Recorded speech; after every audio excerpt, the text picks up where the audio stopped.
Hello, and welcome to Revolutions. Supplemental, Sir Edward Hyde, 1st Earl of Clarendon.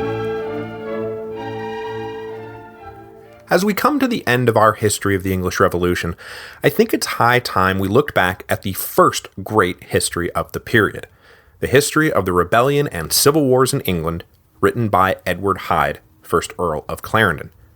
Hyde not only lived through it all, but from his positions in Parliament and the courts of Charles I and Charles II, he had a front row seat for all the action. It would not do to walk away from the English Revolution without giving the man his due. After all, his version of history essentially became the official version of history for almost 200 years. Edward Hyde was born in 1609, the sixth of 9 children. When he was a teenager, he went off to study at Magdalen Hall and would have entered the clergy had not his 2 older brothers died, leaving him the family heir. So instead of divinity, he was steered into law by one of his uncles, who happened to be a chief justice. He enrolled at Middle Temple and then married in 1632, but his wife died almost immediately. So the only fruit of the union was the connection Hyde made with his in-laws, the Villiers, as in George Villiers, the late Duke of Buckingham. Hyde first appeared on the royal radar by writing a defense of Buckingham's conduct, which wound up being read by an approving King Charles I. After being called to the bar, Hyde remarried in 1634, another auspicious union that got the young attorney access to an excellent class of clients, which soon included Archbishop Laud of all people. During this period, Hyde also befriended a sensitive kindred spirit named Lucius Carey, the Viscount Falkland, and joined an informal philosophical society that generally met out of Falkland's estate. This group wound up forming the core of the so-called constitutional royalists, men who believed in both the monarchy and the established Anglican Church, but who also believed that there was a set of rights and responsibilities and limits to each. In 1640, thanks to his connection to fellow attorney Oliver St. John, Hyde was elected to the Short Parliament, and then a few months later he was elected to the Long Parliament. His role in both houses was to work tirelessly for compromise.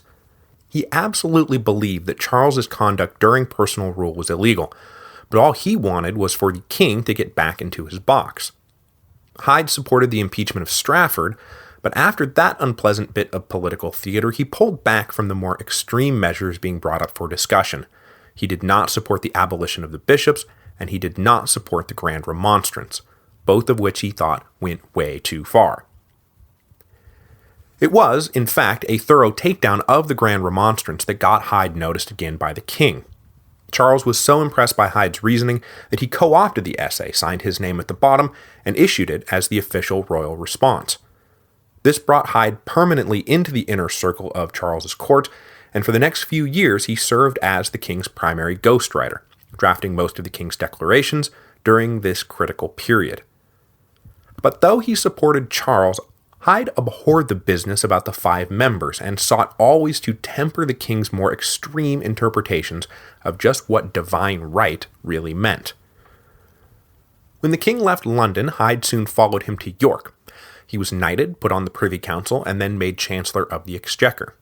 He was present at Edgehill, and was then devastated to learn that at the First Battle of Newbury, his dear friend Viscount Falkland had been killed, and by all accounts the cause of death was suicide.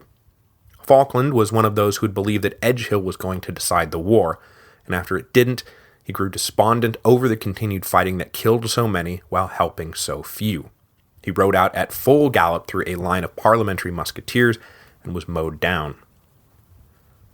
Pretty soon, though, Hyde's constant recommendations that Charles cut a deal and end the war ran him afoul of the more dedicated Cavaliers, so he was shipped off to Bristol with orders to tend to young Prince Charles.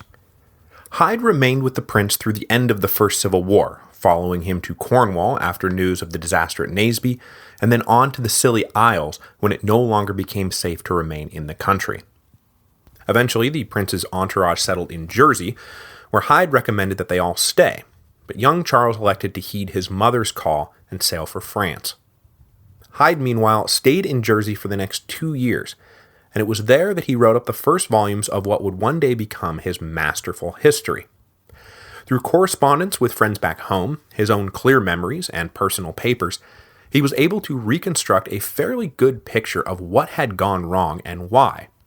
And though he wrote with an obvious royalist slant, Hyde is widely respected even today for refusing to let the king and his advisors off the hook.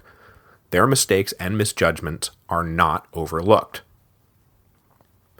When the Second Civil War broke out, Hyde was called to The Hague by Prince Charles, but by the time he got there, the war was already over. Shortly thereafter, he was appointed to the Prince's Privy Council over the strong objections of the Queen, who did not like Hyde one bit, though it is worth noting that that feeling was mutual. Hyde did not approve of the Queen's attempt to make a deal with the French, nor did he believe that cutting a deal with those mad Presbyterians up in Scotland served anyone's best interest.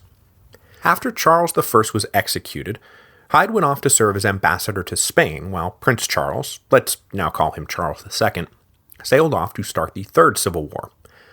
When Charles returned to the continent after escaping the Battle of Worcester, Hyde joined him in Paris and would serve as the would-be king's closest advisor through the years in exile, always arguing in favor of the established Anglican Church, abhorring all alliances with Catholics in Europe, and trying to put the kibosh on any half-baked scheme to restore the monarchy by way of cunning plans and daring adventures.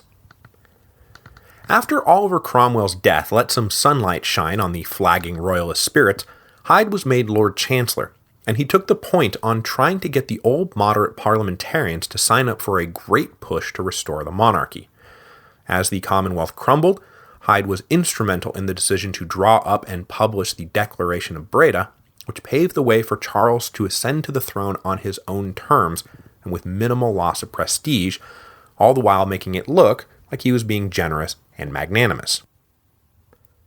After the Restoration, Hyde attained the pinnacle of his power and influence, serving as Lord Chancellor to the king he had been advising and safeguarding for the last 15 years.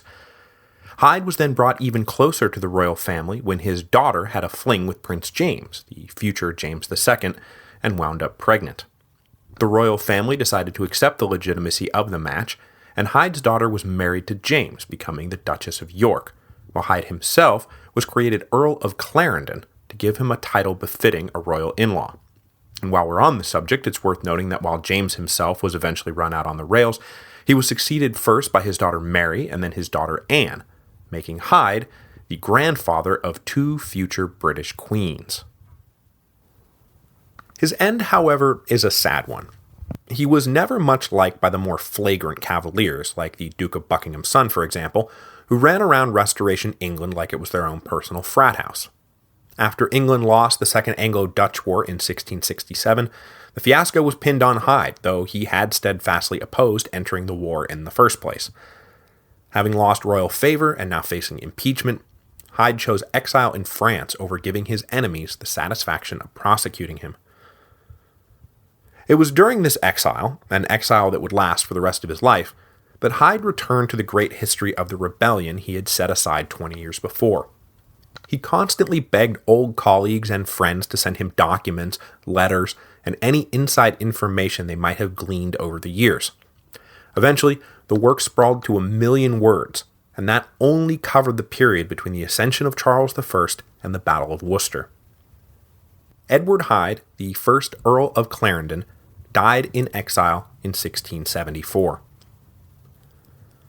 After his death, the massive manuscript he left behind collected dust for the next 30 years, until it was finally dusted off by one of his sons, who had it published in installments between 1702 and 1704. From there on out, it more or less served as the official history of the Civil Wars until S.R. Gardner's own massive account finally superseded it in the 1880s.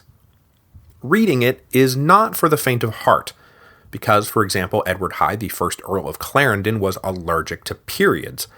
But if you ever really want to get into the Civil Wars, you have to read it. The abridged version is fine.